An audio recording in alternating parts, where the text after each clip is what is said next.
Oi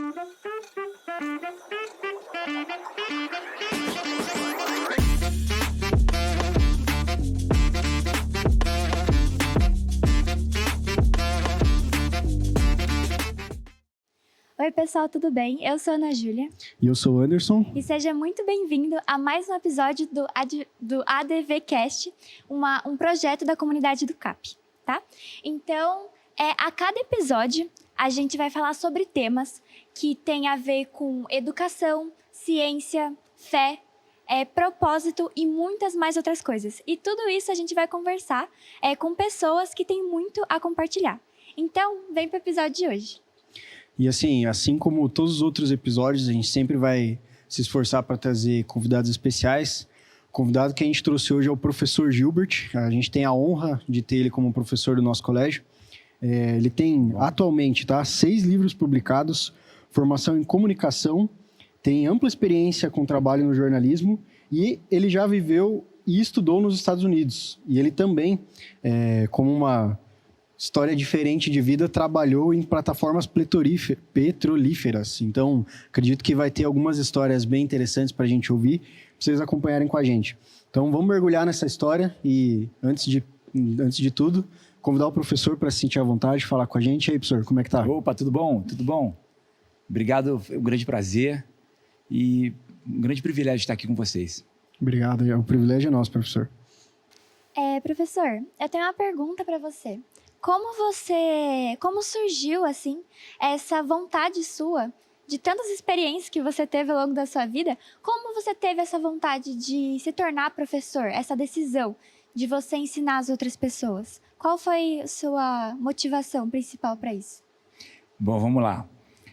Pessoal, eu tenho 57 anos, né? Sou de 1968. Então, eu passei por algumas situações profissionais e todas elas vieram com inglês, né? Sempre tiveram o inglês como figura importante. Ou seja, eu comecei a lecionar em 1997 e 98. Olha só, isso já foi um tempo atrás, né? E quando eu vim para Curitiba, eu sou carioca, eu vim em Curitiba mais ou menos nessa época. Eu comecei a lecionar em 97, 98, foi quando a minha esposa, hoje a Rosane, né?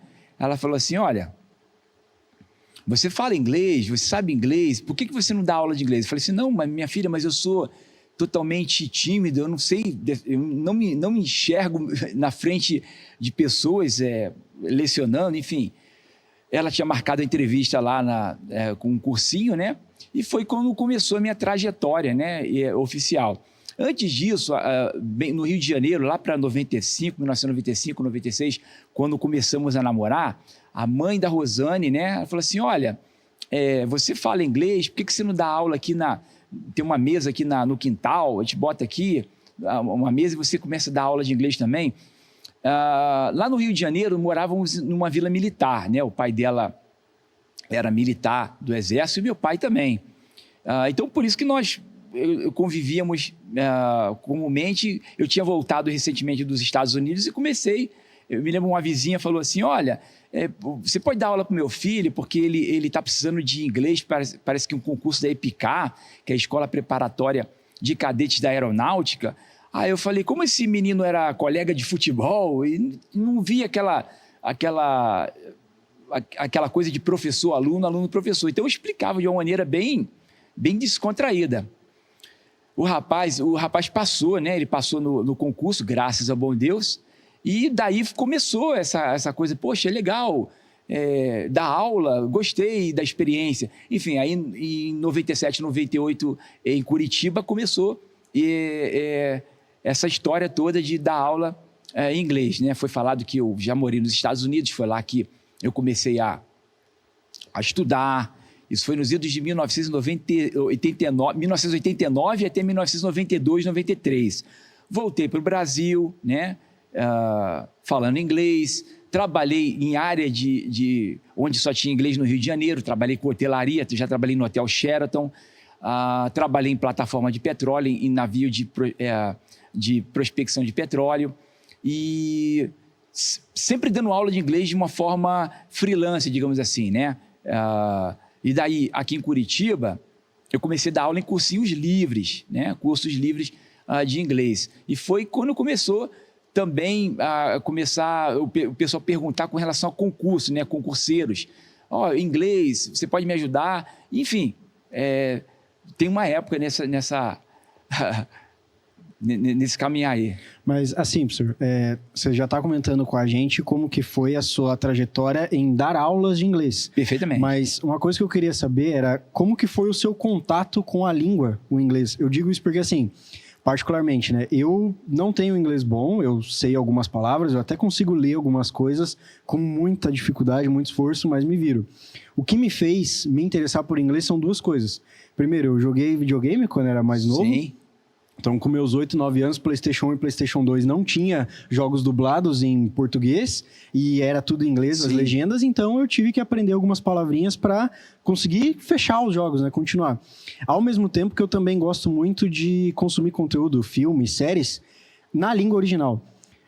Porque quando você ouve na língua original, você vê o trabalho do ator, o próprio ator, como ele diz as falas, a emoção que ele coloca, porque quando a gente consome algum conteúdo dublado, no trabalho da dublagem já existe uma atuação, né? Então, o dublador, ele recebe o texto traduzido, mas ele não recebe a emoção com que o ator disse, com que o ator criou aquela cena. Então, eu gostaria de ter essa independência do inglês e, por isso, eu vou atrás de estudar e me aprofundar para aprender a língua. Mas, para você, como que foi? O que te motivou a... Não, vou me aprofundar no inglês, vou conhecer a língua a ponto de ter tanto conhecimento para poder ensinar outras pessoas sobre inglês. Tá, vamos lá. Então, a gente vai voltar no tempo lá no ensino fundamental. Na época do ensino fundamental, na minha época, os cursos de inglês eram meio que sintéticos, tá? Por exemplo, você tinha o inglês era obrigatório na grade de educação. Eu não gostava de inglês, tá? Eu não gostava de inglês. E porque não tinha aquela... Era muito diferente, era uma coisa de memorização, eram técnicas diferentes e aquilo não me atraía na minha época de ensino fundamental.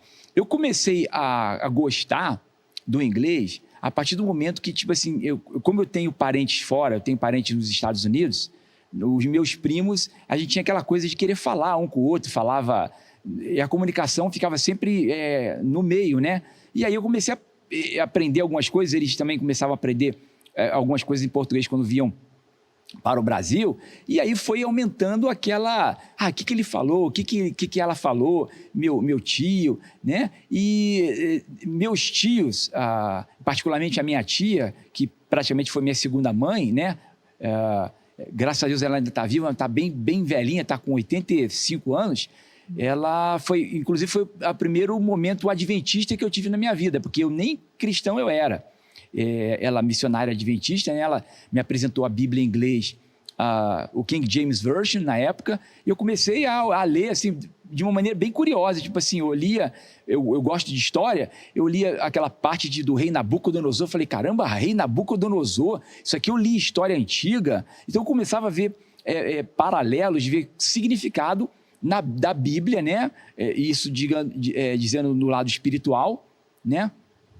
Na minha vida. Aí aquilo foi também aprimorando o inglês, tá? Foi tipo assim, tirando aquela minha coisa de estereotipar o inglês como língua estrangeira e não era para mim e tal. Eu fui começando a ter uma paixão por isso. Tá? Começou a aumentar o interesse, começou a vivificar, eu comecei a vivificar o inglês na minha vida. Naquela época, para você ter uma ideia, vamos colocar aí, tá, 1970, 1980. Os cursos de inglês eram muito caros e eram poucos no Rio de Janeiro.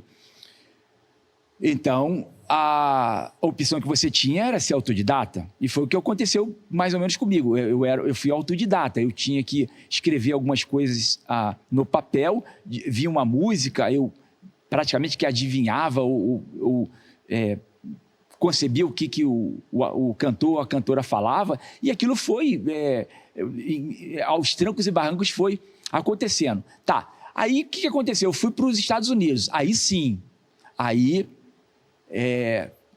foi pauleira para aprender inglês, porque não tinha internet, era diferente. Então, a minha tia, o português que ela falava, era só ela que falava português, porque para complicar, o meu tio é peruano, né? E daí era 3 idiomas em casa, era espanhol, o português e os meus primos que falam inglês, os meus primos americanos. A minha tia falava assim, e o português que ela falava era lá dos anos 1960, sabe? Você já não entendia o que ela falava, porque ela ficou ilhada, enfim, ela é americana, né? E aí ela falou assim, olha, agora você tem que fazer isso, fazer aquilo. A gente tinha uma vida independente, sabe? Cada um tinha uma vida independente. Então, ela ia trabalhar, ela trabalhava no Hospital Adventista, lá de Washington, né? Eu morava nas cercanias de Washington, e meu tio tinha uma firma de housekeeping service na época. E meus primos, apesar de ser primo de sangue, cada um tinha sua vida independente, porque o americano era muito diferente para mim. Aquela carioca, achava que todo mundo junto e tal. Não, todo mundo tinha sua vida independente. Aí, o que acontecia? Eu ia para o curso, pegava o metrô, ia para o curso, com o meu inglês meio reba, digamos assim, e eu comecei a escrever no papel coisas assim, eu vou falar assim e fulano ou beltrano vai me responder assado. E começou a lista aumentando. Eu me lembro que meu tio falou assim, Gilbert, vai ligar alguém aqui para te entregar, para vir aqui para entregar um móvel, uma coisa assim. Aí você fala assim, go ahead and make delivery. Tipo assim, pode entregar, pode fazer a entrega. O telefone tocou, rapaz, faltava só eu me esconder embaixo da cama. Falei, o que eu vou falar e agora? Como é que é isso aqui? Eu não sei. E não tinha aquela autoconfiança. E aí, meu tio chegou e falou, você não falou com fulano? Fala de novo e tal. E aconteceu. Aí aconteceu uma coisa legal, tipo assim, eu falo inglês, fulano ou beltrano entendeu? Você tem aquela coisa, legal, já, né? Eu consegui falar, eu consegui fazer, me entender. E aí eu comecei a atravessar a rua, ir para padaria comprar. Padaria não, era um mercado chamado Giant, né? Que eu ia comprar pão, não precisava mais com ninguém, ia sozinho. Aí a autoconfiança começou a se solidificar. E foi assim, aí no curso que eu fazia lá, que era o curso de inglês para eu obter uma espécie de treinamento para o TOEFL Test. TOEFL Test é um teste de inglês para inglês como segunda língua. Para quem for fazer faculdade em universidade ou faculdade canadense ou norte-americana. E aí eu estava naquele pique, né? E porque o acadêmico é diferente, você está aprendendo o acadêmico, mas na rua você pegar ônibus, pegar metrô, se comunicar, é outra linha de raciocínio, outra pegada. E eu comecei a pegar essa autoconfiança. Peguei a fala, comecei a falar de forma natural com meus primos, né? Já comecei a me socializar legal, né? Aí eu voltei para o Brasil. Quando eu voltei para o Brasil, em 1992, foi em plena época histórica de Eco 92 no Rio de Janeiro. Estava aquela reunião sobre a ONU de meio ambiente, né? E estava começando a chamar gente que falava inglês, porque naquela época não tinha não se encontrava muito pessoal qualificado que falava inglês. Dali comecei a fazer trabalhos de freelancer para tradução, né? Trabalhei com hotelaria, que nem eu havia mencionado para você. Enfim, essa foi, digamos assim, a primeira parte da minha história com relação ao gostar a falar inglês, tá? Tem uma questão sobre seus livros que eu queria ver, assim, porque, assim, eu ainda não tive o privilégio de lê-los, eu soube da existência deles há alguns dias atrás, e eu queria entender mais sobre a escrita dos seus livros, né? O que eles têm a ver com a sua fé? Alguns títulos dos seus livros já expõem já expõem aquilo que você acredita, sua razão de vida bíblica e naquilo que você baseia, né? Então, eu queria ouvir mais do que você expressa nos seus livros com relação à sua trajetória, a questão de fé, a questão de lecionar, a questão do inglês e tudo mais que está envolvido ali. Beleza, vamos lá. Então, eu comecei a escrever livros no ano de 2019, em plena época de Covid-19. Nesse período, eu trabalhava na indústria, porque, que nem a Bíblia fala, né? Existem os períodos de vaca gorda, existem os períodos de vaca magra, segundo lá no Sonho de José, se eu não me engano. Isso aconteceu na vida da gente, rapaz, acredita, aconteceu na minha vida. Nessa época de vaca magra, eu tive que, além de dar aula de inglês, também trabalhar na área da indústria, né? Isso foi bem depois da indústria do petróleo. Eu trabalhei na indústria metalúrgica, tá? Trabalhava como inspeção de qualidade, numa empresa aqui perto que fazia, não sei se ainda faz, veículos para a Volkswagen, que é enfim, peças para veículos da Volkswagen. E eu trabalhava na parte de inspeção de qualidade. Quando houve a Covid, ficou todo mundo em lockdown, não sei se você lembra disso. Ficou em casa, a gente ficou até pensando, pô, Rosane, acho que você mandar embora, não sei, vamos apertar o cinto de novo, né? Eu comecei a escrever. Aí eu me lembro, eu até trouxe aqui a primeira edição desse livro, que foi chamado Cartas de Tuiuti, mas foi só para iniciar a trajetória de escrita. Eu gosto de história, eu comecei a ler sobre batalhas da Guerra do Paraguai, mas mais naquela história, entender como é que era o jogo de xadrez, como é que era o tabuleiro de xadrez desse contexto histórico, né? E aí, estudei, aí eu criei, eu falei, Rosane, a Rosane sempre comigo, né? Eu comecei a criar personagens fictícios, né? Colocando naquela batalha. Coloquei 4 personagens fictícios naquela batalha e eles tinham uma carta para entregar para os seus entes queridos. Foi aí que começou esse livro. Desse livro, eu comecei a dar outro. Aí foi a Fábulas Pantaneiras. Fábulas Pantaneiras, volume número 1, eu comecei a escrever sobre alguns animais, né? Eu gosto de fauna e flora também. Aí eu comecei a escrever assim, de uma forma descontraída, mas essas fábulas que eu escrevi não eram não são aquelas histórias assim para criancinha, né? Não, o público em geral, infanto-juvenil em geral. E ela tinha sempre cada fábula tem sempre uma moral, né? Então eu colocava morais assim da Bíblia. Eu pegava o lado dos Salmos, o lado de Provérbios, então eu gosto muito de Eclesiastes, eu gosto muito de primeiro livro de Reis, segundo livro de Reis, né? Eu gosto desses livros, assim, porque são históricos. Eu sou muito ligado à história da Bíblia. Aí eu comecei, esse aqui eu posso pegar, e eu comecei a brincar com isso, sabe? Eu estava conversando com a Ana, por exemplo, quando eu assisto um filme, eu assisto de uma maneira diferente. Eu falo assim, como é que ele escreveu aquela cena? Como é que ele escreveu aquele capítulo? Por que ele começou de trás para frente ou de frente para trás? Então, não sei, aí eu começo a botar no papel aquilo. Então, foi assim que comecei a escrever com relação a Fábulas Pantaneiras, né? Colocando a moral, né? Da Bíblia como moral. E aí tem outros livros também, inclusive depois você pode me perguntando, eu vou falando. Então, sobre esses livros, a gente sabe que você escreveu 6 livros, e assim, futuramente, você não tem não planeja escrever outro livro, outro tema, outros assuntos? Tem alguma ideia para o seu próximo livro? Sim, essa é uma boa pergunta. Inclusive, eu tenho outro livro, sim, eu tenho outro livro terminando aí, né? Se Deus quiser, vai sair chamado O Colecionador de Bíblias, né? O Colecionador de Bíblias, inclusive deixei um aluno meu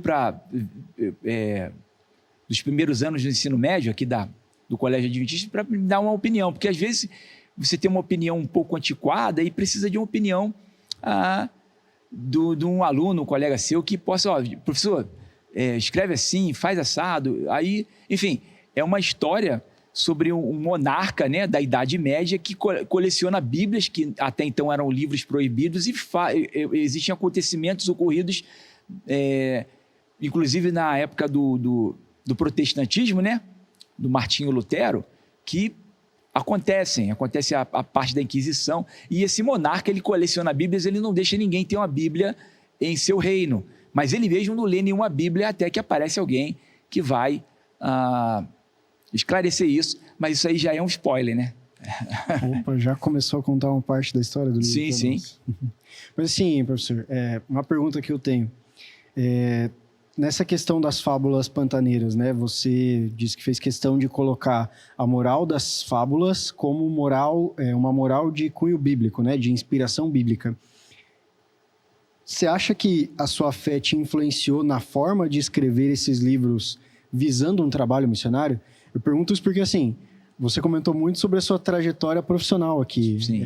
A gente ainda vai falar mais, mas a gente já superficialmente viu que você trabalhou com jornalismo, as plataformas de petróleo, dando aulas, freelancer e tudo mais. Mas, querendo ou não, o trabalho missionário também é um trabalho, a diferença é que ele não é remunerado, pelo menos não aqui nessa terra. Nós acreditamos no nosso tesouro celestial, né? Você tem essa visão de trabalho evangelístico na sua escrita ou não? É só a inspiração vem, você deixa fluir? Como que funciona na hora, assim, no momento que você está sentado ali, vou escrever meu livro, como que funciona? Muito bom, vamos lá. Eu começo a escrever, às vezes a escrita ela é uma atividade solitária, tá? Por que é uma atividade solitária? Porque você fica, tipo assim, o momento de você escrever você não marca horário, tá? Eu tenho as minhas maneiras de anotar algumas coisas assim que eu estou com a minha família, anoto no papel e vou guardando aquilo ali para alguma definição, algum motivo. E aí chega esse momento de eu me trancar lá no quarto e escrever. Por que ele é solitário? Porque, lógico, eu tenho a família, né? Eu preciso dar atenção à minha família, a minha família precisa de mim em todos os aspectos, então eu tenho que dosar essa arte. Senão você fica parecendo uma pessoa que você só pensa em você, e não é isso. Aí, a palavra de Deus na escrita? Como eu leio a Bíblia, eu gosto de ler a Bíblia, eu gosto mesmo de ler a Bíblia, sabe? Eu sinto aqueles estalos assim, sonho ou alguma situação. Não, eu vou escrever agora sobre ou então a pregação do pastor que falou fundo para mim, no meu coração. Poxa, eu falo com a minha esposa, Zane, ó, o pastor pregou sobre isso aqui e tal. Eu até comento, ó, eu vou escrever algo sobre isso. Às vezes eu escrevo até, pode ser uma crônica, mas daquela crônica pode sair algo mais, né? Uma crônica, algo do dia a dia, sai algo mais. E é assim que funciona. Eu vou te dar um exemplo, tá? Eu estava lendo sobre aquele do Naamã. Naamã que vai lá e vai se banhar no rio. Né? Ele, no raciocínio dele, ele fala assim, poxa, por que eu tenho que ir para um rio que de repente não é tão limpo quanto o meu, segundo o meu entendimento da Bíblia, posso estar equivocado. Num reino subalterno, tem que ir lá e não fico aqui na minha... Inclusive, ele recebeu, segundo a Bíblia também diz, uma serva dele, que era do povo de Deus, falou assim, ó, veja bem, eu não estou falando de acordo com a Bíblia, estou falando de acordo com o meu entendimento da Bíblia. Ela falou assim, meu senhor, vai lá e experimenta. Tipo assim, o que você tem a perder? Você não já está com lepra? E foi o que aconteceu. Então, eu li essa palavra, eu li essa passagem, que eu fiquei tão maravilhado com aquilo, e às vezes, por exemplo, eu entendo aquilo, de repente você entende de outra forma.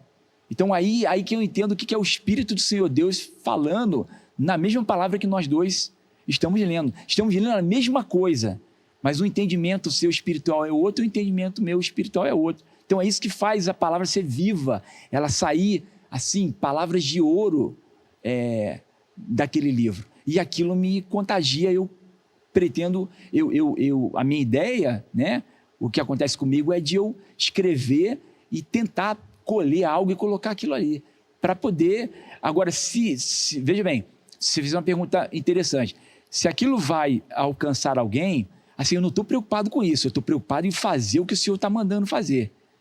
Se vai alcançar ou não, aí é uma consequência que é o que o Senhor Deus fala. Tá? Amém. Entendeu? Então, você compartilha esse seu ensinamento que você conquistou ao longo do tempo com outras pessoas também. Isso é muito interessante. E sobre essa sua trajetória de escrever, de falar, de ensinar também, tem uma parte muito interessante da sua vida, que é no momento em que você lidou com navios de petróleo, que você trabalhou em alto mar. E eu queria saber como que você chegou a trabalhar com isso, sabe? Sim. Pois é uma coisa atípica, né? Eu acho que não é todo professor de inglês que chega e fala... Enfim, mas isso aconteceu comigo. Vamos lá. Ano de 2008. 2008, tá? 2008, de novo, aquela época da crise, né? Além de dar aula de inglês, né? Os boletos chegam, você tem que, né, pagar. Todo mundo sabe disso. Um primo meu lá do Rio de Janeiro falou assim: ô Gilbert, cara, o teu inglês é bom, você podia trabalhar com a gente aqui no petróleo. Eu falei para ele assim: Wander, só, isso aí, eu tô aqui no Paraná, eu não tenho mais vínculo assim, né, com o Rio de Janeiro, isso aí é com vocês aí que moram aí, eu não tenho como voltar para o Rio de Janeiro. Aí ele falou para mim assim: não, mas você não tem que vir morar no Rio de Janeiro, você pode morar onde você quiser. Tem gente que mora, tem gente que é da Escócia, tem gente que é da Noruega, tem gente que é de tudo que é lugar do mundo aqui e trabalha no petróleo. Aqui é um mundo aqui. Aí eu, sério? Aí ele começou a falar do lado dos ganhos, falou enfim, de todas as situações que comecei a pensar, né? Eu falei assim, eu cheguei para minha esposa, ela com as crianças, eu falei assim: Zane, assim, vamos pedir a Deus aí, né? Vamos orar a Deus aí, porque eu não estou vendo nenhuma janela aqui. Eu acho que, de repente, eu vou pegar um investimento que a gente não tem, né? E fazer vamos ver, vamos conversar mais sobre isso. De novo, meu primo de novo, não, você faz curso disso, curso daquilo, você faz o curso de rádio operador. Rapaz, eu fui fazer curso de rádio operador para lidar com voos de helicóptero. Olha só, voo de helicóptero, porque para você ir para uma plataforma de petróleo ou um navio de perfuração, a gente chamava de sonda de perfuração, você só vai lá de helicóptero, é mais ou menos tipo assim, 40 minutos, 50 minutos de mar adentro. E aí tem que ter curso para isso. Eu fiz esse curso lá em Macaé, aí saí eu daqui para investir um dinheiro que não tivemos para ir para Macaé. Minha esposa com os filhos pequenos, né? O Guilherme pequeno, a Milena, aqui, ficando aqui no Paraná, e vai eu lá fazer curso. Fiquei lá. É um pacote de curso, tá? Você faz o curso de rádio operador, aí tem que fazer curso de salvatagem, que é negócio de salvamento em escape de helicóptero, quando o helicóptero cai, coisa bem assim, bem temerosa. E foi. Aí nesse curso, eu me lembro que tinha um escocês. Esse escocês fez amizade comigo, falando inglês aqui e tal.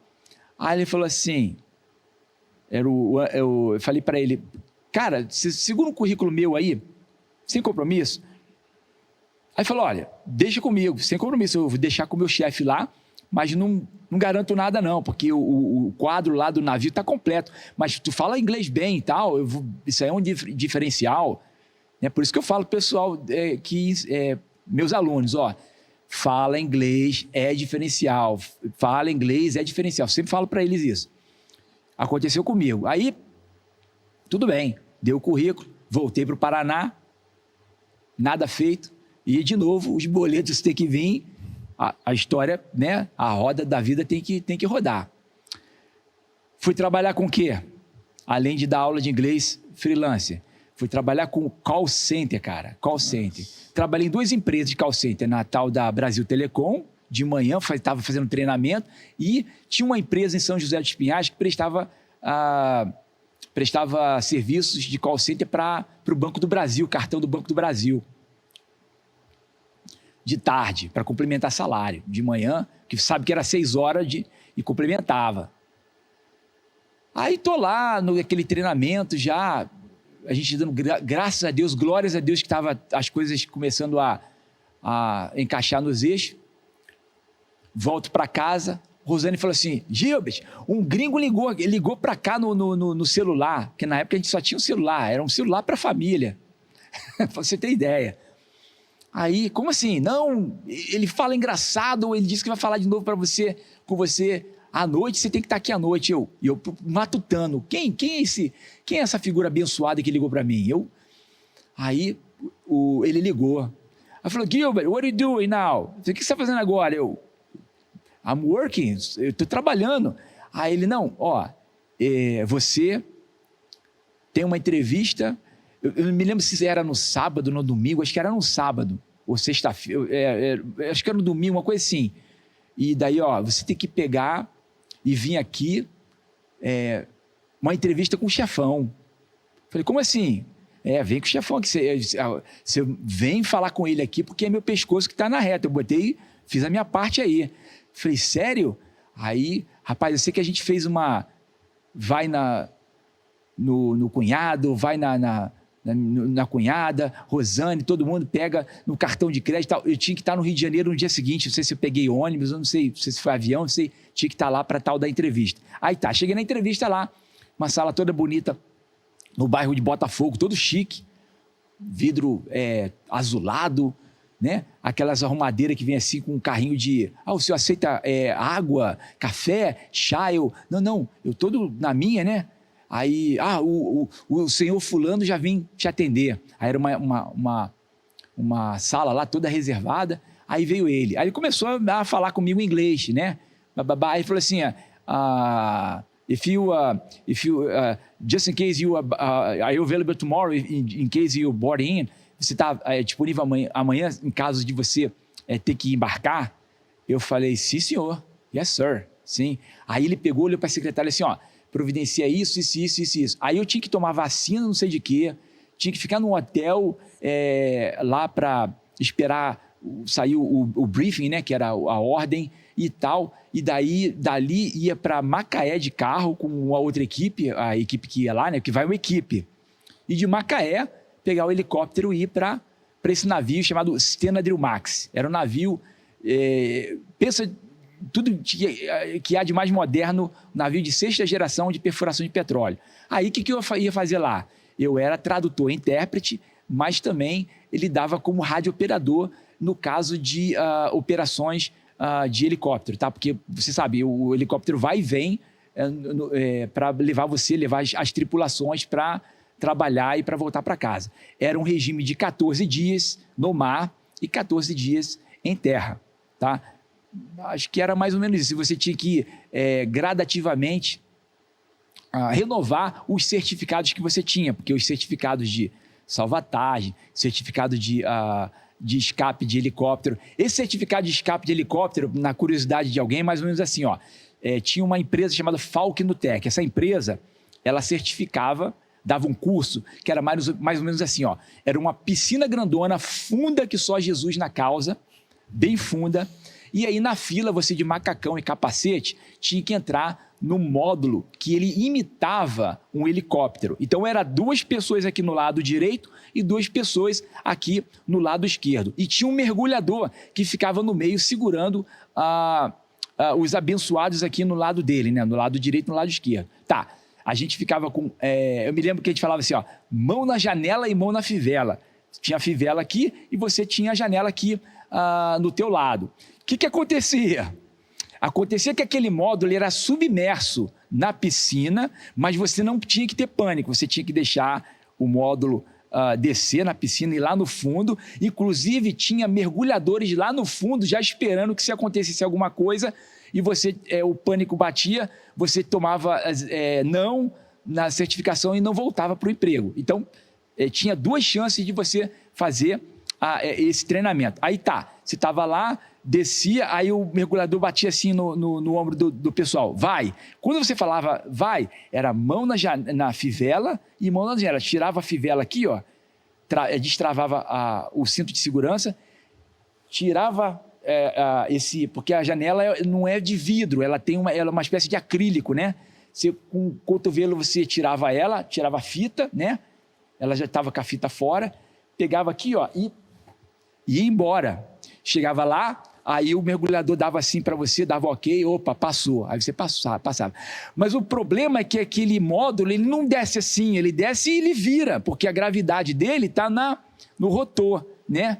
Então ele vira. E aí você não pode sair, você tem que só deixar a hora de sair na hora que o mergulhador falar, que ele bateu em você. Aí bateu e você ia embora.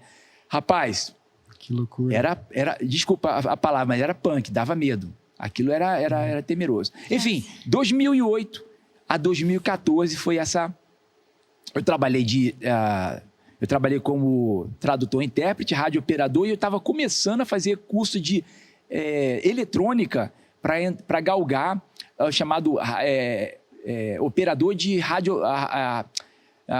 Remote Operated Vehicle, que é o ROV. O que é o ROV? Eram aqueles drones, entre aspas, né, submersos que vão lá no fundo para fazer operação de cabeça de... lá a gente chama de árvore de Natal, Christmas Tree, que era uma parafernália que tinha lá no petróleo, e para fazer inspeção a mais de 3.000 metros de profundidade, o ser humano não tem como ir lá. Então você mandava esses robôs, que é o ROV, ele tinha um cordão umbilical alimentado por fibra óptica, né?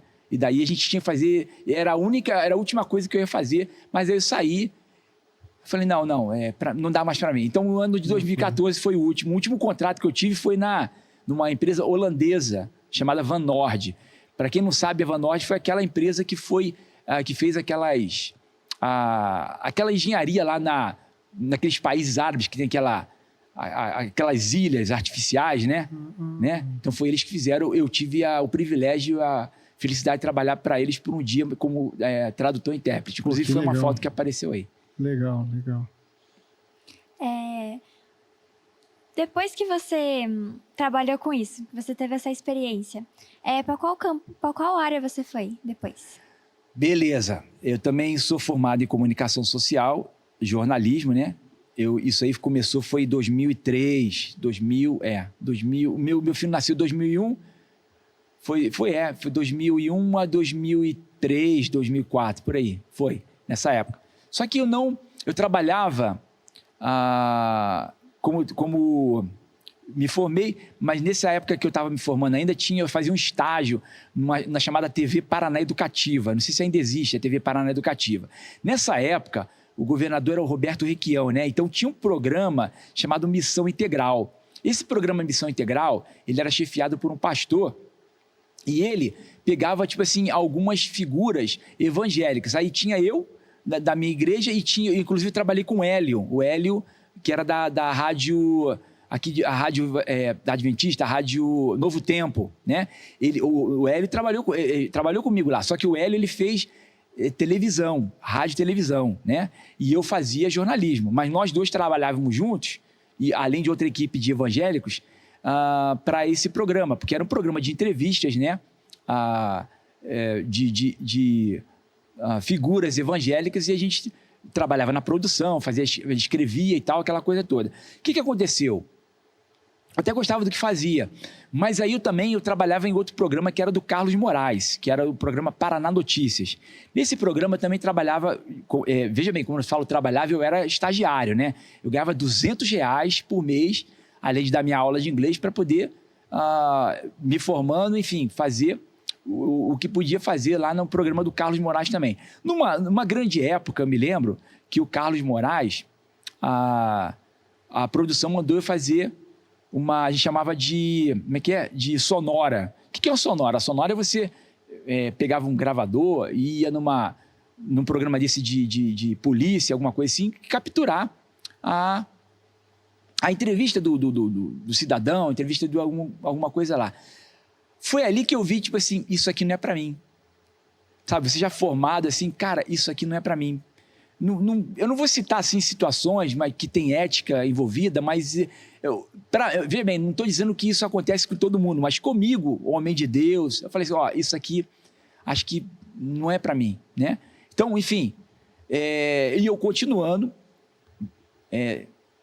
dando minha aula de inglês, lecionando meu inglês, e foi que, embora formado também na área de comunicação social e fazendo esses dois programas aí, e, inclusive tinha um programa também chamado, que foi organizado lá, eu tive o privilégio de participar, foi o Festival Gospel Paraná, né? A Igreja Adventista também participou, nessa época foi no canal da música, então a gente participava do backstage, né? Na área de produção, e foi uma época muito bacana, mas seguir mesmo a área de jornalismo assim, não. Então eu entendo que o Senhor Deus ele faz as coisas certas, né, bem certas, e, por exemplo, na área de jornalismo eu gosto de escrever, eu escrevo, eu adquiri na área de jornalismo, tipo assim, aquelas regras básicas de você, né, colocar o ponto no i, um C cedilha ali, né, então acho que foi válido.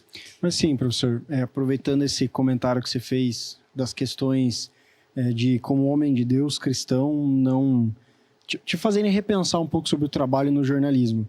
Isso se aplicou também aos outros trabalhos? Eu digo no sentido de que você teve uma trajetória bem diversa na vida profissional. Trabalho embarcado, eu acredito que deva ter alguma questão religiosa que impacte um pouco nisso, né? Ficar distante da sua igreja, da comunidade que você congrega, isso deve interferir. Como que foi para você trabalhar e manter a sua fé viva a ponto de exercê-la anos depois na escrita e tudo mais, dando continuidade ao seu trabalho e ao seu ministério como homem de Deus? Bacana, vamos lá. Essa é uma excelente pergunta, vamos lá.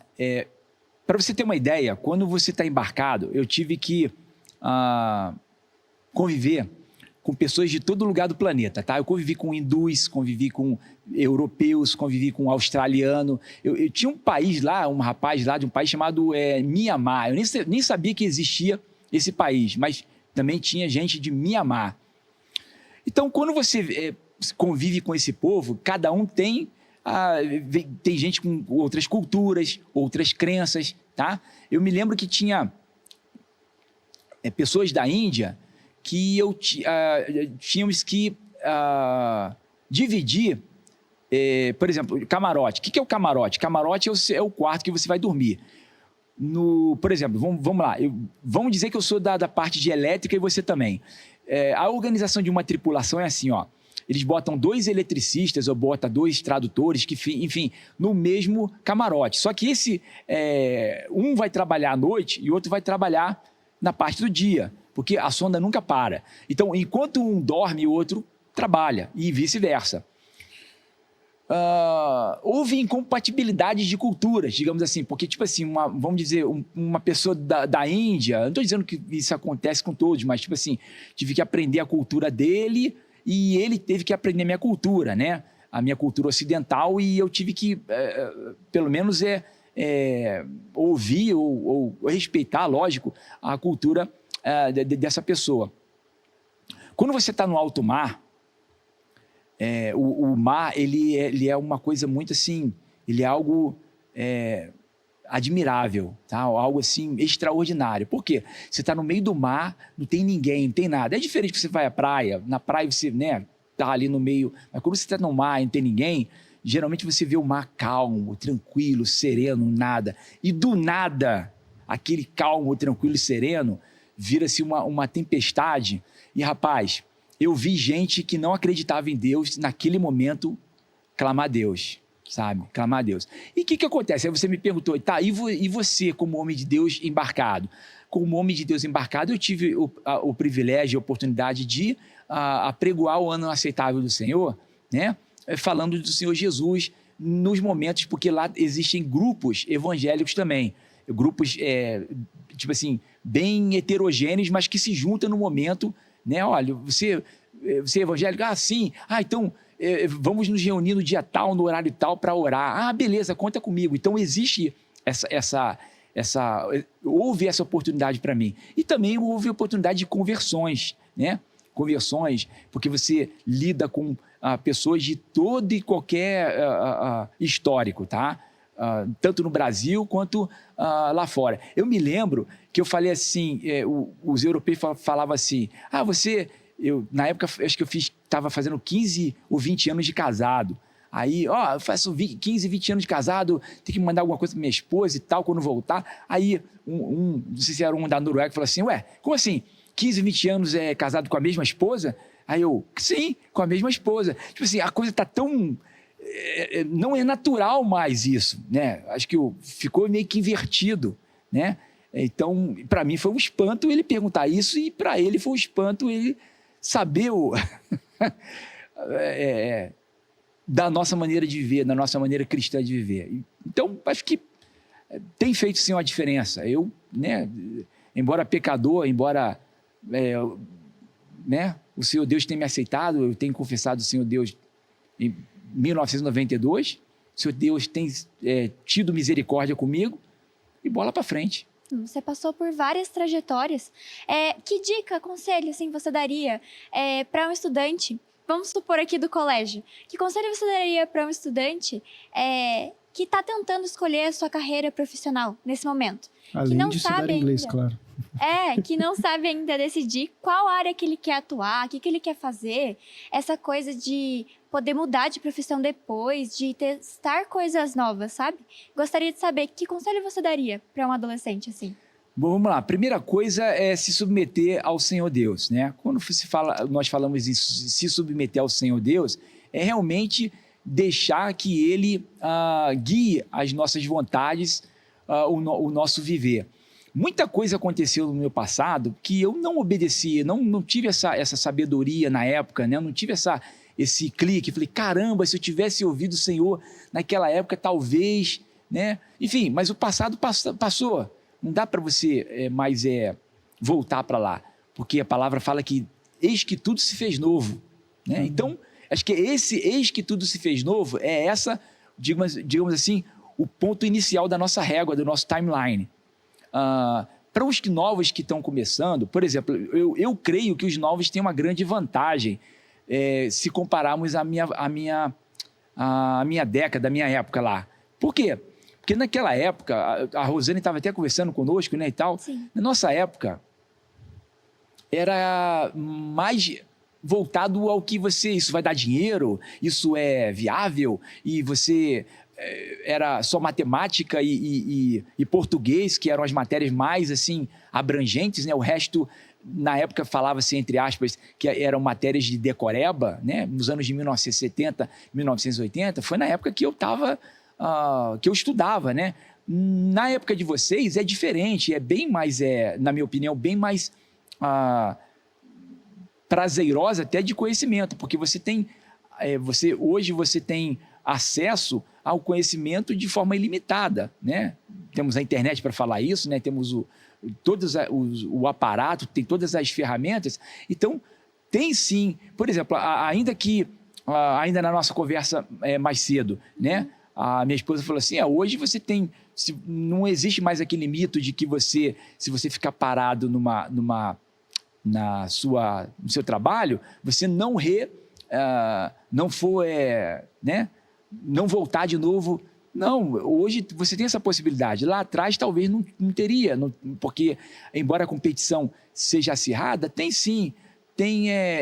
Hoje eu entendo que é um pouco mais fácil nesse sentido. De novo, voltando ao ponto principal, ao ponto inicial, tá? Coloque-se ao Senhor Deus, deixa que Ele direciona. Acho que esse que é o fundamental. Então, a gente, hoje em dia, como o senhor disse, tem muitos recursos, a gente tem muito conhecimento na nossa mão, tá muito fácil as coisas, então não tem o porquê a gente ter medo de escolher uma profissão, sendo que depois a gente pode mudar, ou viver um período da nossa vida e depois retomar até o nosso emprego mesmo. Não, acho que hoje em dia realmente não tem tanta exigência nessa parte. E sobre, toda essa história que o senhor contou, sempre tem que ter uma base muito forte. A gente precisa de pessoas que apoiem a gente, que estejam do nosso lado, tanto em momentos difíceis quanto em momentos de conquista que a gente tem. Então, nesse período que você passou por tantas coisas, qual foi a sua principal base? Qual foi a sua principal inspiração para você continuar, entendeu? A seguir em frente a tudo isso? Vamos lá. Na época de 1995, 96, quando eu conheci a minha esposa, né? Hoje vão fazer quase 30 anos que estamos casados já. Nós, embora já evangélicos, né, passamos por muitas situações, tá? Crise de todas as formas, espirituais, enfim. Então, quando nós nos decidimos a casar e formar uma família, talvez a gente não, naquela época, não, eu vou tentar explicar? Eu vou tentar explicar de uma maneira assim, a gente não sabia realmente o que a gente queria, mas a gente sabia o que a gente não queria. Eu sei o que a gente não quer para a nossa vida, a gente já sabe. Porque já aconteceu, né, no passado. Então, isso a gente não quer. Tá? Então, foi aí que começou a ser moldada a semente, né? A ser plantada a semente, e a crescer essa planta, a se transformar numa árvore forte, que deu fruto, glória a Deus, aleluia por isso, a nossa família. Então, experiências que ocorreram conosco, tipo assim, elas não nos limitaram. Elas poderiam ter dado alguma cicatriz, mas cicatriz não mostra, não norteia o teu caminho, tá?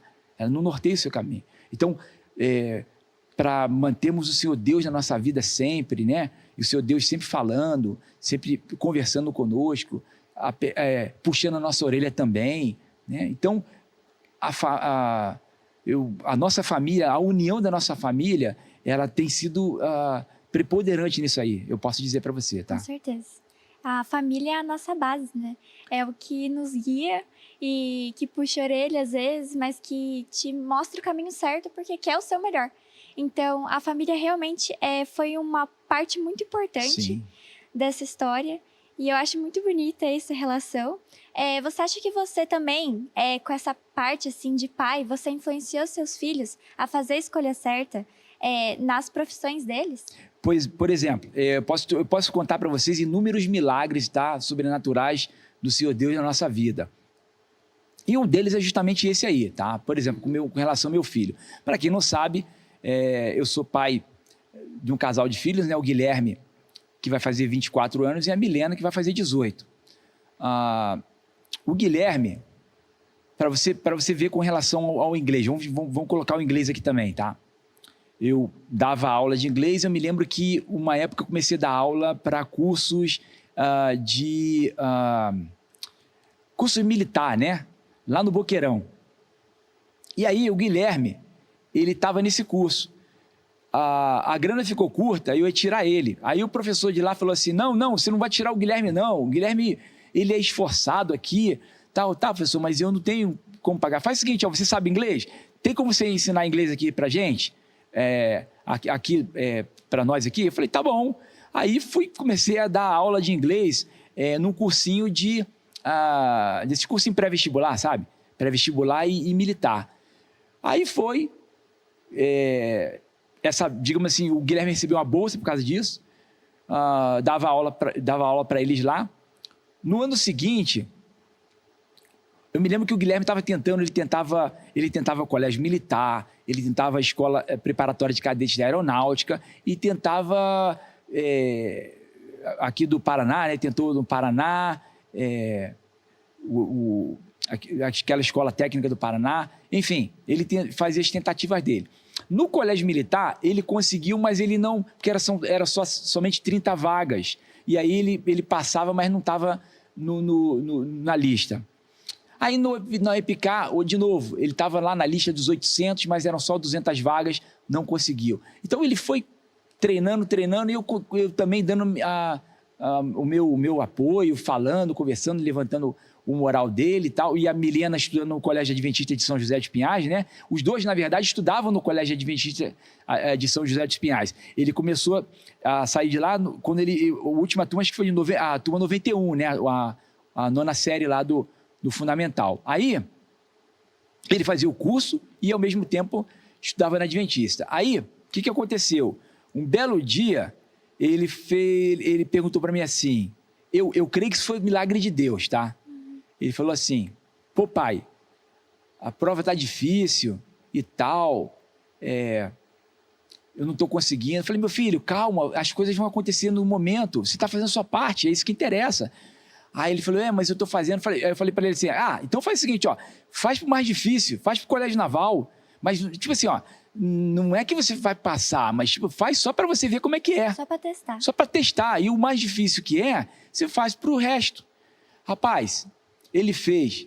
Aí depois, eu estou dando aula lá, o professor Davi, de matemática, chegou para mim e botou a mão no meu ombro e falou assim, Gilbert, carioca, o teu filho está com o pé lá na Marinha. Eu falei, como é que é? Está com o pé na Marinha. Eu fiz o cálculo aqui da prova dele.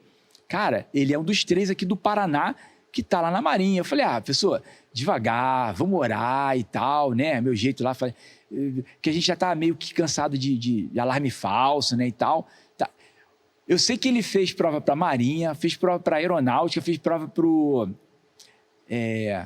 aquele centro politécnico que ele tinha passado também, e para esse técnico da Marinha, Desculpa, técnico aqui do Paraná. Ele passou em todos eles. Meu Deus. Aí eu falei, meu filho, e agora? Aí foi um tal de se ajoelhar lá em casa e eu ia agradecer a Deus na cozinha. A Rosane lembra disso. Aí o nome dele saiu lá no... A gente estava acreditando, não. Até o nome dele sair no diário oficial. Aí, é verdade isso aqui. Aí foi.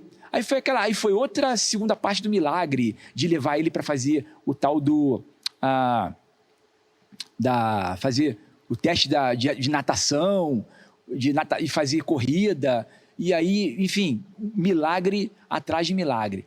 Então, eu não tenho como dizer, tipo assim, não foi Deus que fez isso, tá? Porque ele passou os 15 anos, depois passou na escola naval, já está com a carreira dele já está emancipado, já está em andamento a carreira dele, ele escolheu ser fuzileiro naval, e hoje ele é tenente, né? Tenente da Marinha do Brasil, e agora tem a minha filha que também está na faculdade fazendo psicologia, né? Está fazendo psicologia com 18 anos aí. Então, eu não posso dizer que foi Deus na sua vida, né? A palavra não fala que pelos frutos conhecereis a... Né? Então, assim, eu creio que é Deus. Não é por causa de mim, por causa da minha esposa, porque não foi por isso. É o Senhor Deus é que Ele norteia. Ele é o nosso GPS. Hoje em dia não fala nem mais bússola, né? Que bússola é coisa do passado. Então é GPS, ó. Senhor Deus é meu GPS. GPS, inclusive, que não falha e não leva você para o lugar errado. Não, né? Não. Exatamente. Ele é muito bom. Eu sempre costumo falar que a gente é... A versão atual que as pessoas veem de nós é um resultado de tudo aquilo que a gente já passou, né? E em alguns momentos, as pessoas são o resultado daquilo que os familiares delas passaram. Então, de acordo de tudo que você já falou, né, já dá para ver que na vida dos seus filhos já tem parte do seu legado impresso neles. Eles estão desfrutando na vida deles consequências de atitudes suas do passado, do seu presente e talvez do futuro, de como vai ser daqui para frente. Eu queria ver como que você enxerga essa questão, além de como um escritor, porque eu imagino que todo escritor já tenha isso naturalmente, de enxergar como que vai ser o legado que ele vai deixar para as próximas pessoas. Os livros já são o legado de um escritor.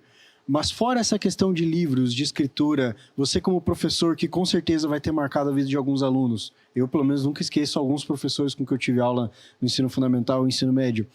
O que você acha e como que você enxerga aquilo que você quer deixar de legado para a sociedade? E quando eu digo sociedade, a gente pensa numa coisa ampla, né? O mundo todo ao nosso redor, mas nos pequenos núcleos que a gente age, na nossa igreja, na nossa família, nas nossas amizades, como que você enxerga esse legado que você vai deixar além de um escritor? Eu vou responder essa pergunta para você da seguinte forma. Nós somos seres humanos, tá? E todo ser humano tem os momentos de crise, tem os momentos de que você realmente, né? Você está em outra dimensão, pelo menos mentalmente falando, né? Muita coisa acontecendo. E nesse dia que aconteceu, eu me lembro, num belo dia, na escola, né? Estava dando aula e eu me lembro que a turma, eu não vou citar a turma porque não tem sentido, mas foi um momento na minha vida, tá? Eu peguei, estava começando a explicar conforme o nosso dia a dia, né? E a turma não estava, naquele dia a turma não estava naquele dia legal. E aconteceu também a coincidência de não estar muito legal. Aí eu peguei e falei assim, ninguém estava prestando atenção na aula, aí eu falei comigo mesmo em inglês assim, ó, I'm just like a voice in the desert, né? Tipo assim, ó, eu tô só que nem uma voz no deserto. Aí uma aluna lá atrás, eu falei isso baixinho, tá? Uma aluna lá atrás em plain English, no inglês plano, ela falou assim, teacher, your voice is even heard in a desert. Ela falou assim, professor, a sua voz, eu até me emociono, é ouvida até no deserto. Aquilo me deu sabe tomar um choque de 110 ou 220, você dá aquele choque assim, ó, acorda, cara, tem semente aqui, cara, né? Tem semente aqui, ó. Aí, sabe? Aí eu dei aquele sorriso, aí meu dia começou, sabe? Porque às vezes o teu dia, né? Aí o dia começou, aí foi, sabe? Então, esses momentos, né, esse choque que você recebe de vez em quando, ele é necessário. Ele é necessário no nosso dia a dia, o choque né? Ó, vamos lá. Espírito Santo de Deus falando assim, vamos lá, cara, vamos lá. Não abandona a corrida, não. Não abandona a corrida, não. Vamos lá, se vai vencer. Porque, né, tem momentos que você aparenta que está correndo com uma bola de pedra amarrada ao seu pé e mesmo assim tem gente puxando e você, cara, eu não vou conseguir essa corrida, mas se eu, não, vamos lá, estou contigo. Então, esse dia aconteceu isso comigo. Então, o legado que eu posso dar para os meus alunos. Rapaz, eu estou aprendendo mais do que eu estou ensinando, tá? Eu aprendo muito, muito com os meus alunos, até mais do que eu ensino. Eu tento não somente repassar o conhecimento didático escrito ali no papel, mas também a vivência que eu estou compartilhando com você nesse momento abençoado. E eu tento passar o algo mais. Olha, no inglês, assim, vamos pensar de outra maneira. Por exemplo, você me falou, que eu me lembro, você falou com relação aos jogos.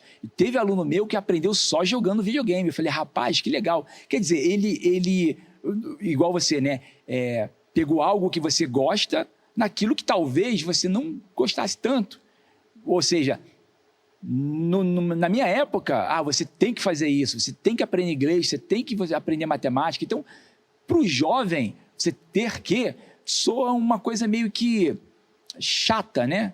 Uma coisa que o jovem, às vezes, não entende dessa maneira. Então, às vezes, nós temos que utilizar de outras ferramentas para, no caso do inglês, né, para colocar o inglês em evidência. E no teu caso, que você me explicou, e aconteceu isso, é verdade, com um aluno meu, é o videogame. Professor, eu gosto de drone. Então tá, vai lá, estuda sobre drone, mas você sabe que a maioria do conteúdo que tem sobre drone é em inglês. Professor, porque, né, se você for em português, é tudo que está traduzido. E o que está traduzido nem sempre é aquilo que você, professor, é mesmo, né, tal. E aquilo dá um incentivo, aquilo dá uma nova carga de incentivo para o aluno, para a aluna, entende? Professor, agora eu tenho uma pergunta, assim, uma curiosidade. De todas essas fases que o senhor passou, qual que foi a sua preferida, assim? A que você, tipo, voltaria a viver, entendeu? Tipo, o momento que você escreveu os livros, você continua escrevendo ainda. Sim, sim. O momento nesse momento agora que você está atuando como professor, no momento do navio, qual foi uma fase, assim, que você curtiu, assim, de verdade e super voltaria? Olha, outra excelente pergunta também, vamos lá. Quando eu trabalhava na época do navio, de 2008 a 2014, era uma época próspera na minha vida, próspera financeiramente, tá? Próspera mesmo. E, coincidentemente, era a época que os garotos, os meus filhos, eram pequenos, né?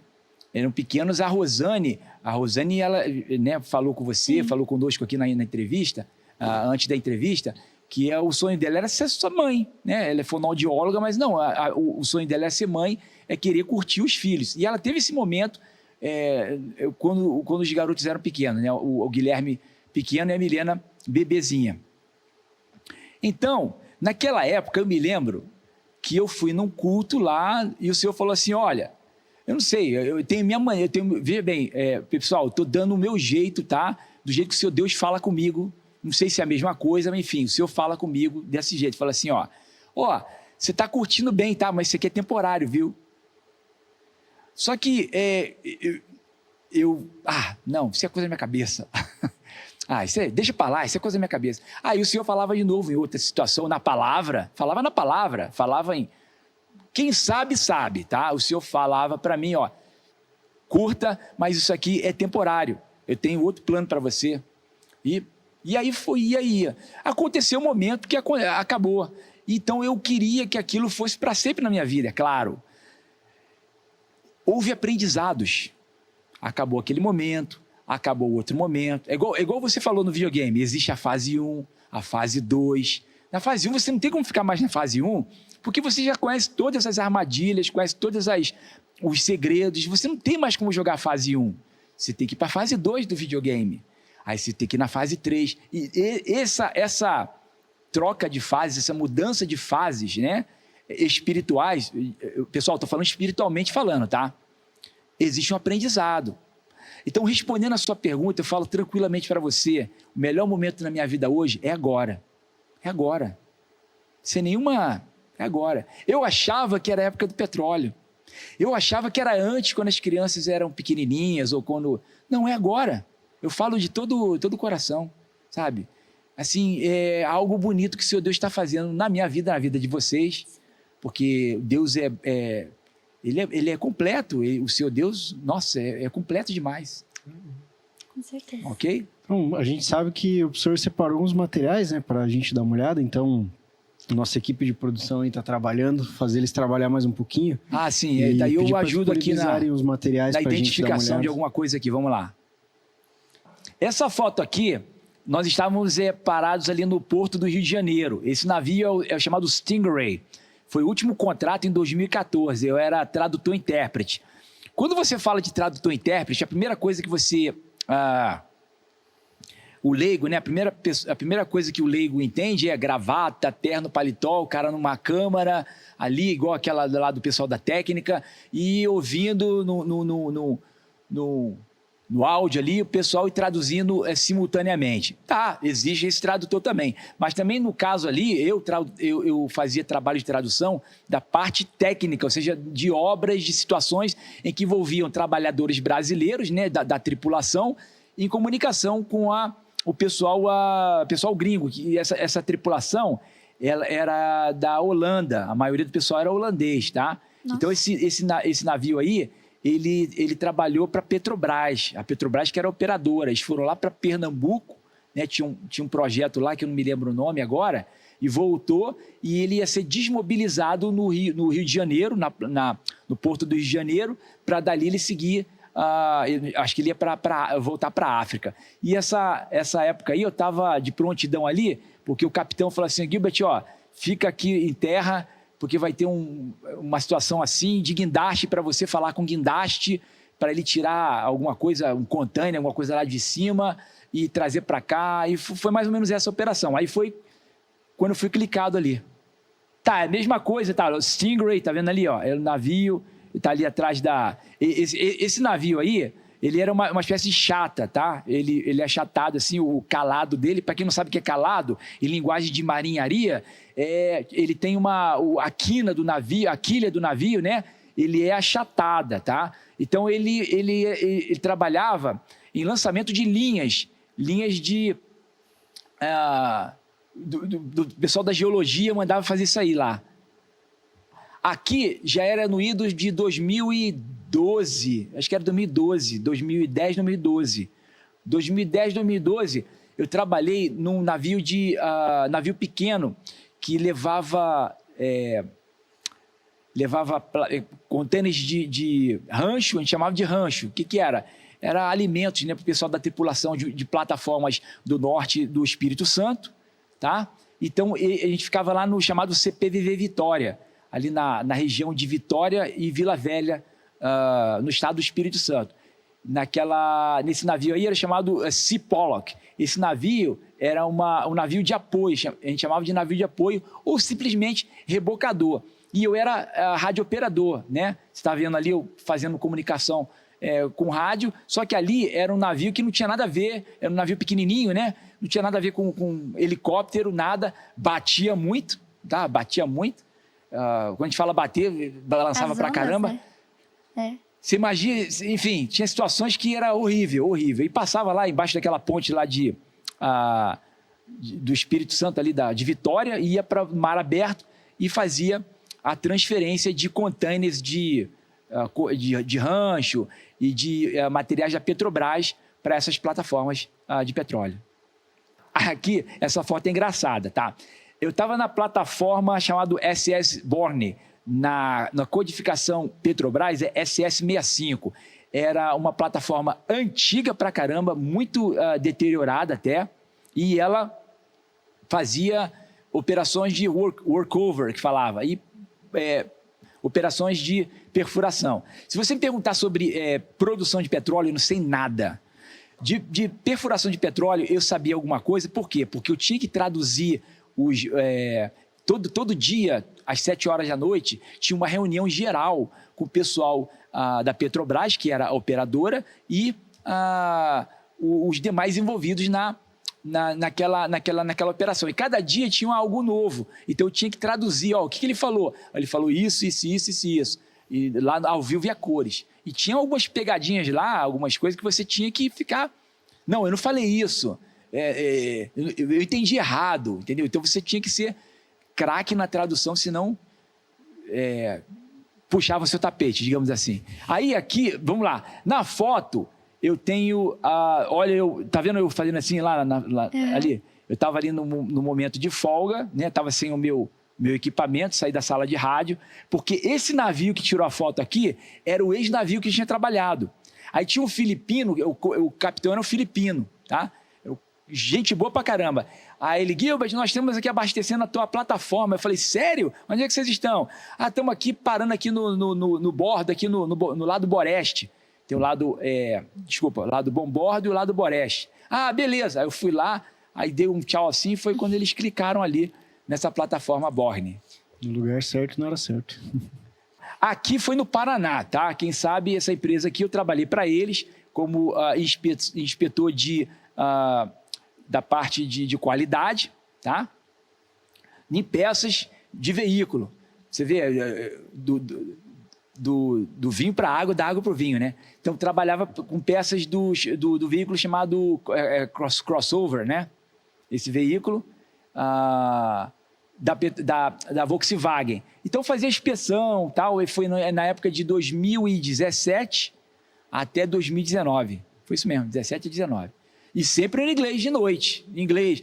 Por exemplo, os meus alunos que eu dava aula de inglês eram diferentes, pessoal. Era tipo assim, pessoas que iam para fora, iam fazer um teste fora, iam fazer um curso, morar fora, alguma coisa. Então, do próprio trabalho, fala assim, pô, Guilherme, você sabe inglês? Me dá uma aula de conversação. Então, era assim, mais ou menos o meu perfil, tá? Eu sempre dei aula desse lado. Do lado acadêmico, né, eu também dava aula, mas era mais para o pessoal que dava aula precisava de inglês para um concurso público, um concurso militar, uma federal, uma universidade federal, era mais ou menos isso. A oportunidade que eu tive abençoada da parte de Deus com relação à adventista foi há um ano atrás, né, que eu entrei, né, a Andréia, excelente pessoa da coordenação, falei assim, professor, você tem um certificado assim? Tenho.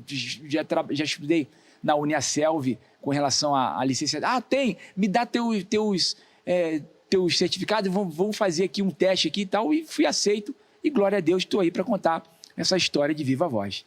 Então, essa aqui foi de 2017 a 2019, foi isso mesmo. Cara, vamos lá, essa aqui é aquela plataforma que eu mostrei, só que aqui é do helicóptero, tá? A gente estava vindo aqui de helicóptero, o mar tá começando a ficar encrespado aqui, ó, a gente tem que descer ali, naquele verdinho ali, naquele helideck, tá? Desce ali. de helicóptero, né? Você comentou. Isso. É assim, a logística funciona assim, ó. Desce uma turma para trabalhar, enquanto a outra turma volta para trabalhar. O ai meu Deus era quando você, na hora de você voltar para casa, tá? Os teus 14 dias acabaram, aí o teu chefe, que era um escocês também, falava assim, Gilbert, you can go back home. Why? Aí fala, why? Por quê? Because your back hasn't shown up yet. Porque o seu back é o cara que voltava para te render. Estava de atestado. Aí estava em terra. Então, a tua posição não pode ficar em branco. Você tem que ficar. Aí você ficava mais uma semana. Aquilo era um trauma psicológico. A grana era boa, tá? O dinheiro era compensador. Mas nem tudo era dinheiro. Você queria ver sua família, eu queria ver minha família.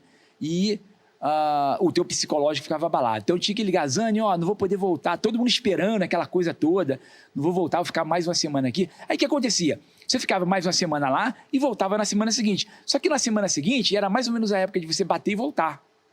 Bater e voltar lá.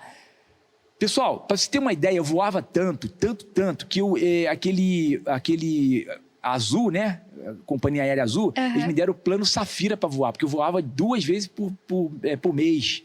Voava direto, porque eu ia para São Paulo ou para o Rio de Janeiro, e de lá ia do Rio de Janeiro, eu pegava 3 horas de carro para Macaé, dia seguinte, o hotel ia fazer a concentração, ia para a plataforma. Então, essa é a visão do helicóptero. Tá vendo que tem outra plataforma lá, afinal? Lá, aquilo é Bacia de Campos. Bacia de Campos, assim, é uma plataforma atrás de outra, né?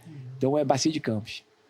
Essa foto aqui, eu era tradutor dessa plataforma também. Aqui é a sala de operações, né?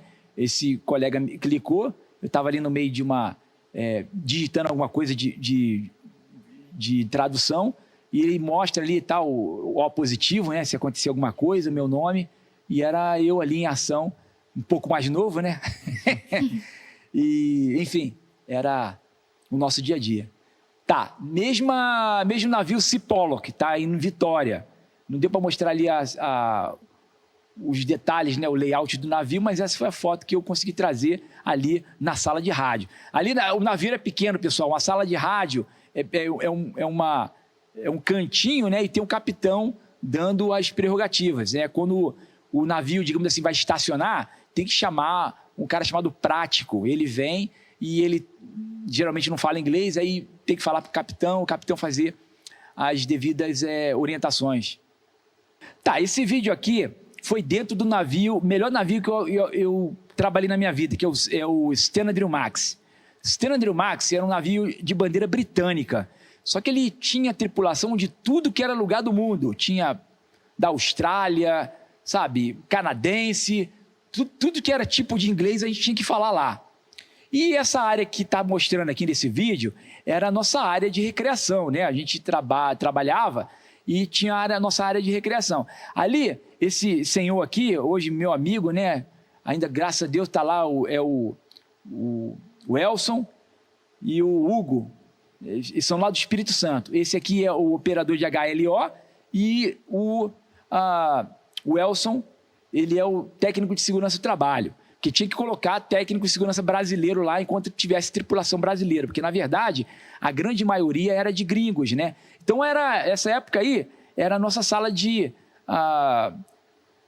recreação, né? Tinha, lá mais atrás, mais adiante, era o restaurante. Então, era um verdadeiro hotel, assim, digamos assim, tá? Mas era a área interna. Lá fora era uma área industrial, para trabalhar mesmo, botar a mão na graxa, cuidado, e todo ferimento lá era bem complicado, era muita atenção, tá? Então, esse é um vídeo que eu consegui gravar, né? Tirei lá do baú. É isso aí, ó. Tá se dirigindo, ó. Tô me dirigindo lá, eu comecei a filmar, me dirigindo naquela sala escura lá, que tinha um colega nosso que gostava de dormir ali na hora do almoço. Ali é a sala de você assistir filme, né? Independente ali, era um telão com os sistemas de música no lado. Tinha academia de musculação, tinha tudo que você imagina ali. Nossa, que tá? legal. Era bem a empresa vestia bem no funcionário nesse sentido. O Henrique, colega meu, também lá dessa empresa que eu trabalhei de metalurgia, foi meu primeiro leitor desse livro aqui, do meu primeiro livro que eu escrevi. Está aqui, pessoal, ó. Então, o Cartas de Tuiuti, foi minha primeira experiência escrevendo em plena época de Covid-19. Expliquei no início, eu estava lendo sobre história do Brasil, me veio aquele interesse sobre uma batalha de Tuiuti, batalha mais sangrenta da Guerra do Paraguai. Mas a minha ideia era ver como é que era o jogo de xadrez, né? Como é que as nações se perfilavam ali naquele contexto. Então, criamos aí 4 personagens, né? Um escravo, um argentino, tem que ler aqui, eu até esqueci, ó. Vamos lá. Escravo fugitivo lutando pelo Exército Imperial do Brasil. Filho de fazendeiro combatendo pela cavalaria do Paraguai. Imigrante italiano representando a infantaria do Uruguai. Carpinteiro na artilharia argentina. Vidas desconhecidas, mudadas e ceifadas numa guerra cruel. Mas eles deixam cartas que fazem a diferença na vida de ilustre desconhecido no século XXI. Porque as sementes morrem, mas as árvores crescem. Ficção histórica tendo como pano de fundo antes, durante e depois nas vidas de jovens no período oitocentista. Eles se esbarram num dos eventos mais sangrentos da história moderna, Batalha de Tuiuti, Guerra do Paraguai, 24 de maio de 1866. Então, essa foi a minha primeira experiência na escrita, né, formal. Eu comecei a gostar e daí foi. Depois veio Fábulas Pantaneiras, né? Então, na minha opinião, foi um marco, porque foi o primeiro livro. A primeira vez que eu tive coragem, digamos assim, de escrever um livro. Bom, os livros que eu escrevi, pessoal, as obras estão lá na plataforma de nome Amazon. Cartas de Tuiuti também tem no formato Kindle, né, no e-book. Está lá, eu coloquei. Graças a Deus, está lá para quem quiser. E tem os outros também que eu também, que nem ele perguntou com relação ao lado espiritual, né? Essa aqui foi uma ficção histórica, né, que eu comecei. O último livro que eu escrevi foi Minha Vida com Deus. Não é uma autobiografia, mas é um livro de reflexão, né? A Bíblia, na minha vida, ela veio primeiro numa caixa de papelão vinda lá dos Estados Unidos, que a tia mandava alguns livros religiosos lá da Igreja Adventista lá de Washington, né? Então eu tinha uma Bíblia de 1977, ela mandou para nós, e aquela Bíblia ela tinha uma história bem interessante. Primeiro, nós não éramos cristãos, tá? Lá em casa, lá no Rio de Janeiro. E aí a Bíblia começou, primeiro ficou na caixa, um tempão, né? Depois ela teve uma promoção, ela começou a ficar na sala, lá na página 91, desculpa, no Salmo 91, ficou amarelada lá no Salmo 91. Mais tarde, né, com o andar do tempo, ela foi começar a ser lida. E mais tarde também, com o passar do tempo, ela foi sendo riscada, às vezes com vontade de rasgar ela, muita lágrima em cima dela. Então, sentimentos ali naquela Bíblia não faltam, né? Elas são a prova concreta, né, de que o Senhor Deus tem existido na minha vida, tá? E para contar essa história que eu tenho para contar para vocês. Livro Fábulas Pantaneiras, tá? Um caos para lá de animal. Eu comecei a mesclar moral, pegar livros de provérbios, livros de salmos, né? Eclesiastes, e também primeiro livro de Reis, segundo de Reis, colocando na moral em cada fábula que eu escrevia. Eu escrevi por exemplo, vou colocar aqui uma rapidinho, tá? A fábula do sapo cururu em cima do muro. O que era o sapo cururu em cima do muro? O sapo, cururu, ele saiu da lagoa e foi se aventurar em cima de um muro. No lado A do muro tinha só cachorros, e do lado B do muro só tinha gatos. E os dois grupos, o lado A e o lado B, se odiavam. O que aconteceu? O sapo, ele quis tirar proveito desse detalhe. Então, um momento ele ia para os cachorros lá e ele atuava como espia para os cachorros contra os gatos. E no lado, na noite, né, ele ia para o lado dos gatos e fazia o inverso. A moral dessa história foi que eu coloquei lá, né? Foi quem fica em cima do muro, a queda pode ser mais doída. E aí foi colocado a parte bíblica, né? Escrevi a parte bíblica lá, daquele episódio bíblico bem clássico com relação ao profeta. Se vocês são de Baal, então servir a Baal. Se é de Deus, servir a Deus. Ok? Tá, esse livro... Veja bem, eu estava conversando com a Ana aqui, né, nos bastidores, e falei para ela o seguinte, ó, todo escritor, ele nunca vai dizer que o filho dele é feio, né, que o livro dele é feio, tá? Mas eu confesso para vocês que esse aqui é um dos melhores livros que eu escrevi até o momento. 4 décadas sem Deus. Por quê? Ele aborda, está escrito lá, ó, desgostoso pastor enfrentando o apartheid na África do Sul nos anos de 1970.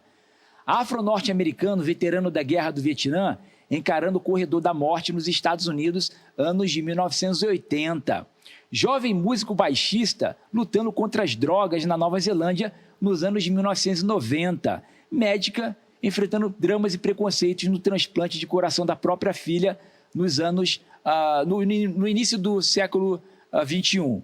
Esses personagens fictícios, eles tiveram sonhos lá dos cavalos, dos cavaleiros do Apocalipse, tá? Cada um teve um sonho, e daí eles tiveram algo em comum, né? Algo em comum. Daí, pessoal, se eu falar mais, vai ser spoiler, né? Adquira o livro, esse vocês vão gostar também. Fábulas Pantaneiras, volume 2.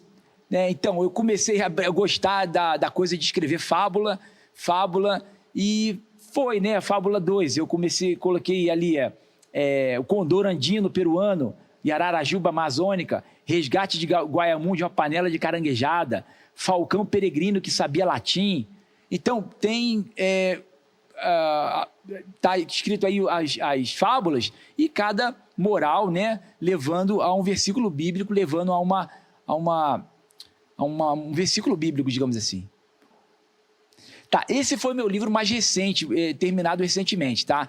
Eu não vou dizer para vocês que é uma biografia, mas tem situações aqui que é minha, é particular. Envolve situações também de humor, tá? E ele fala lá, ó, a caixa de papelão vinda dos Estados Unidos continha vários livros religiosos, incluindo uma Bíblia de 1977. Nossa família não era do tipo religiosa e visitávamos uma igreja aqui, outra ali, na frequência de vez em nunca. Protestante convertido.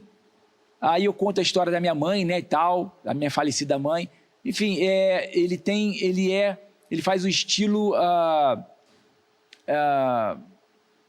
histórias da Bíblia, tá? Eu acho que é legal, eu gostei muito de escrever esse livro aí. Então, o senhor já falou sobre todos os seus livros. Aí, eu gostaria que você também mostrasse umas coisinhas que você trouxe do seu filho, não é? Que trabalhou na Marinha e tudo mais. Ah, tá. Que é o...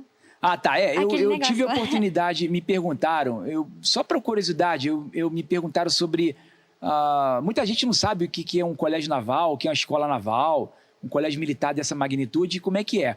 O Guilherme, ele, com 15 anos, ele passou no colégio naval, e o colégio naval ele é o segundo ano, tá? Ele corresponde ao segundo ano do ensino médio. Você passa os 3 anos estudando em regime semi-internato no município de Angra dos Reis, sul do Rio de Janeiro, do estado do Rio de Janeiro, entre Rio e São Paulo, tá? E dali você vai direto para a escola naval. A escola naval é a faculdade, né? A faculdade que o aluno se torna, e ele tem a escolha de ser ou da armada, ou seja, lidar com navios, ou da parte administrativa, ou da parte de ser fuzileiro naval. O Guilherme, no caso, ele escolheu ser, as notas dele também, porque é uma competição de notas, né? Ele escolheu ser fuzileiro naval. E eu trouxe algumas lembranças, eu trouxe algumas coisas aqui, tipo assim, só simbólicas, né? Para mostrar mais ou menos o que é. Então tem, tipo assim, quando eles terminam terminam o curso, colégio naval, eles recebem, na cerimônia, né? Um chamado espadim. Esse espadim, ele é o símbolo de comando. Tá aqui, ó, né? É o que ele recebe, tá, o selo do Brasil, aqui da Marinha do Brasil, tá aqui. É um símbolo, tá? Uma simbologia que eles têm, que fica com eles, fica guardado. Porque falar assim, primeiro é mostrar, né?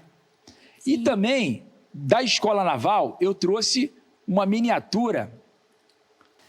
Eu tenho aqui também uma miniatura que ele me deu de presente, deu para a família de presente, da espada, porque ele não tem como trazer a espada para cá, né? Da espada dele, que é o símbolo de comando, ele da escola naval, ou seja, ele já é oficial da Marinha de Guerra do Brasil. Então é essa aqui, ó. Tem uns dizeres aqui, ó. A vitória de hoje devo ao seu apoio e incentivo. Receba essa singela lembrança, símbolo de honra, garra e determinação. Valores estes que no meu seio familiar aprendi a cultuar. Muito obrigado. Então tá aqui. Conhecer a experiência das pessoas ajuda a gente a moldar até as nossas próprias, porque quando a gente vê a forma com que as pessoas enfrentam as coisas, como que elas passaram, a gente pode adaptar isso para enfrentar da mesma forma também, né? As coisas positivas, as coisas legais. Então, Foi muito interessante ouvir tudo que foi dito, conhecer mais a sua história. E pode ter certeza que a gente pode chamar para um segundo episódio, para aprender mais coisas, outras histórias que a gente sabe que não deu para contar aqui, fica para uma segunda vez e vai ser muito interessante de novo. Pô, você não tenha dúvida, na verdade o grande prazer foi meu, um grande privilégio. Eu sinto que o Senhor Deus, ele é maravilhoso em todos os aspectos e peço a Deus que sempre abençoe esse trabalho bonito que vocês estão fazendo. Agradeço de coração. Com certeza.